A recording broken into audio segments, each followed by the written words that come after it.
আসসালামু আলাইকুম ওয়া রাহমাতুল্লাহি ওয়া বারাকাতুহু। যে যেখান থেকে ভিডিওটি দেখতেছেন সবাইকে জানাই মনের অন্তঃস্থল থেকে ভালোবাসা এবং অভিনন্দন। চট্টগ্রাম দখল নিচ্ছে ভারত। হ্যাঁ, আপনি একদম সত্যি কথাটাই শুনছেন। বর্তমান ভারতের বেশ কিছু মিডিয়া এবং ভারতের বেশ কিছু দালাল যারা নাকি এখন পর্যন্ত আমাদের বাংলাদেশে আপনার অবস্থিত করতেছে, তারা বলতেছে যে চট্টগ্রাম হচ্ছে ভারতের অংশ।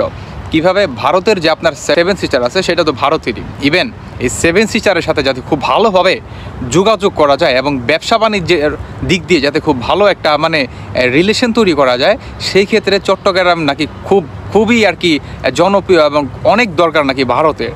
হ্যাঁ, বর্তমান ভারত এই চট্টগ্রামটা নাকি দাবি করে বসে আছে এবং সেটা নেওয়ার জন্য এবং যে পরিমাণ আপনার মনে করেন পরিকল্পনা এবং যে পরিমাণ আসলে দরকার, হ্যাঁ, তারা কিন্তু ওই চেষ্টাটা কিন্তু চালাই যেতেছে।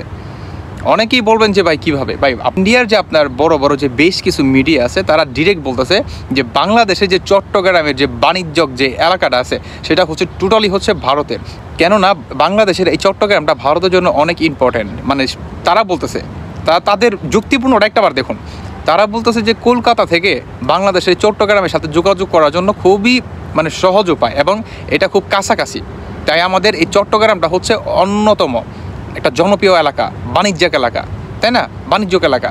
তো এই চট্টগ্রামটা হচ্ছে আমাদের জন্য অনেক গুরুত্বপূর্ণ। তাই চট্টগ্রামটা হচ্ছে 7 সিস্টারের সাথে খুব ভালোভাবে যোগাযোগ করার জন্য হচ্ছে এই চট্টগ্রাম হচ্ছে আমাদের জন্য অন্যতম একটা বিকল্প একটা জায়গা। তাই এই চট্টগ্রামটা হচ্ছে আমাদের যেভাবেই হোক, এই চট্টগ্রামটা আমাদের চাই, এটা আমাদের লাগবেই লাগবে। হ্যাঁ, বর্তমান কিন্তু এই ধরনের এটা কিন্তু দাবি তারা করে কিন্তু বসে আছে এবং তারা বলতেছে যে ভারতের যে 7 সিস্টার আছে এটার সাথে বাংলাদেশের কোনো নাই, সম্মিলন নাই। হ্যাঁ, বাংলাদেশ টোটালি হচ্ছে আলাদা। তো বাংলাদেশের উল্টা আমাদের ইন্ডিয়ার যে মানচিত্র আছে সেটা বাড়ানোর জন্য আমরা এই বাংলাদেশের এই চট্টগ্রামটা আমরা দখল নিব। এখন আসুন, এই চট্টগ্রাম কি তারা আদেও কি দখল নিতে পারবে কিনা সেটা একটাবার দেখে আসি। আপনারা অনেকেই জানেন কিনা জানি না, 2001 সালে কুড়িগ্রামে কিন্তু আমাদের বাংলাদেশের সৈনিকের সাথে কিন্তু আপনার ভারতের সৈনিকের কিন্তু একটা যুদ্ধ হয়েছিল। হ্যাঁ, অনেকে জানেন, অনেকে কিন্তু জানেন না। মাত্র 4 জন সেনা তাদেরকে মনে করেন হারাই দিছে। হ্যাঁ, এটা হচ্ছে সেই বাংলাদেশের সাথে লড়তে এসো না, কেমন? আর এর ভিতরে আমি একটু হিন্দু ভাইদের নিয়ে কথা বলি। এই বেশ কিছু হিন্দু ভাইয়েরা এর ভিতরে মনে করেন ইনভলভ আছে। বাংলাদেশের নামে যত ধরনের গুজব আছে, যত ধরনের সিস্টেম আছে, যত মনে করেন দুর্নীতি আছে, সমস্ত কিছু মনে করেন বর্তমান চালা যাইতেছে বাংলাদেশ থেকে এই হিন্দু কিছু দালাল দল। ভাই, আপনাদের যদি পাছার ভিতরে এত চুলকানি থাকে আপনারা ইন্ডিয়া চলে যান না। আপনাদের যে ইন্ডিয়ার যে মোদি বাপ, হ্যাঁ, আপনারা যে বাপ ডাকেন, আপনাদের বাবাই তো আপনাদেরকে দয়া মায়া করে তো আর ওই যে ফারাক্কার বাঁধের পানি কি বন্ধ করছে? বন্ধ তো করে নাই।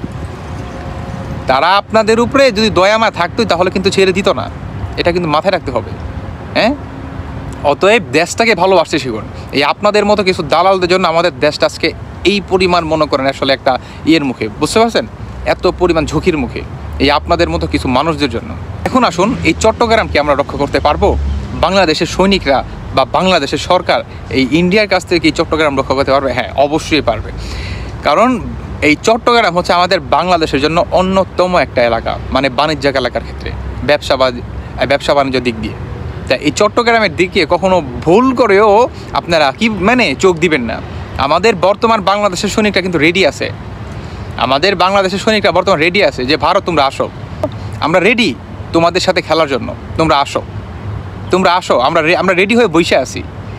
অতএব সাবধান। আসলে কি বলবো, এই ভারতের যে বর্তমান মিডিয়াগুলো আছে এবং যারা নাকি আসলে কন্টেন্ট ক্রিয়েটর আছে, তারা প্রতিনিয়ত বলতেছে যে, এবং কলকাতার যে মানুষ আছে হিন্দুরা, তারা বলতেছে যে বাংলাদেশের এই চট্টগ্রামটা আমাদের জন্য অনেক অনেক বেশি গুরুত্বপূর্ণ।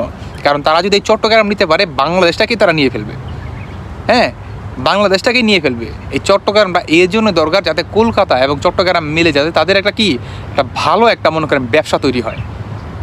এটার জন্য হচ্ছে তাদের এই চট্টগ্রামটা দরকার। এই চট্টগ্রামটা ভুলে যাবেন না, চট্টগ্রাম হচ্ছে বাংলাদেশের। আর সবচাইতে মজার বিষয় কি জানেন? বর্তমান আপনাদের ওই কাঁঠাল রানী কিন্তু আমাদের বাংলাদেশের সরকার নাই। হ্যাঁ, এটা কিন্তু মাথায় রাখতে হবে। হ্যাঁ, এটা হচ্ছে অন্যতম কথা। কাঁঠাল রানী কিন্তু বর্তমান বাংলাদেশের সরকার না, এটা বুঝতে হবে আপনাকে। অতএব কিছু বলার আগে সাবধান, একটু চিন্তা ভাবনা করে কথা বলবেন। আমি আমার সকল বাংলাদেশি ভাইদের এবং প্রবাসী ভাইয়ের উদ্দেশ্যে কথা বলতেছি, যারা নাকি এই ধরনের কথা বলবে তাদের দাঁত ভাঙ্গা জবাব দিবেন। কারণ বাংলাদেশের চট্টগ্রামটা হচ্ছে আমাদের জন্য অন্যতম। ভাই আমাদের মাতৃভূমি, আমরা রক্ত দিয়ে আমরা স্বাধীন করছি দেশ, তার উপরে তোমার নজর তাকাও। খবরদার খবরদার, মাথায় রেখো, বাংলাদেশের শুধু সৈনিক না, বাংলাদেশের সাধারণ জনগণ মনে করেন একের তোমাকে একদম দইলা মুচড়ায় মনে করো শেষ করে দেবো ইন্ডিয়া। খবরদার, বাংলাদেশের সাথে লড়তে এসো না, খবরদার। হ্যাঁ, এই চট্টগ্রাম আমাদের বাংলাদেশের অন্যতম একটা এলাকা, খবরদার। আমি আমার সকল ভাইদের উদ্দেশ্যে বলবো, যারা নাকি এই ধরনের কথা বলবে তাদের কোনো কথা হবে না, কোনো কথা হবে না। একদম মনে করেন আপনার উইদাউট মনে করেন কথা ছাড়া তাদেরকে মনে করেন একদম ব্লেন্ডার করে ফেলবেন, কোনো কথা হবে না। কেমন? সবাই ভালো থাকবেন, আল্লাহ হাফেজ, আসসালামু আলাইকুম।